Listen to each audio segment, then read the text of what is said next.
La Prima Finanțare susținem afacerile românești din județul Iași, iar astăzi vă facem cunoștință cu unul dintre partenerii noștri de încredere.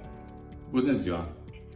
Bine ați venit în cadrul societății Prod-Panarina, o afacere de familie înființată în 2011.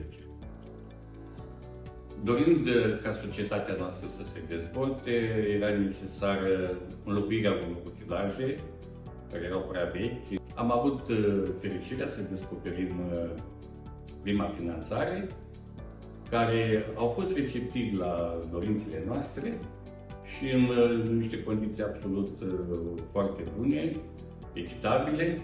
Am obținut o finanțare cu care am cumpărat un cuptor pe vatră, electric, mult mai nou, mai modern, mai performant în toate punctele de vedere, cu care reușim să producem produsele noastre la un nivel, la un standard de calitate superior.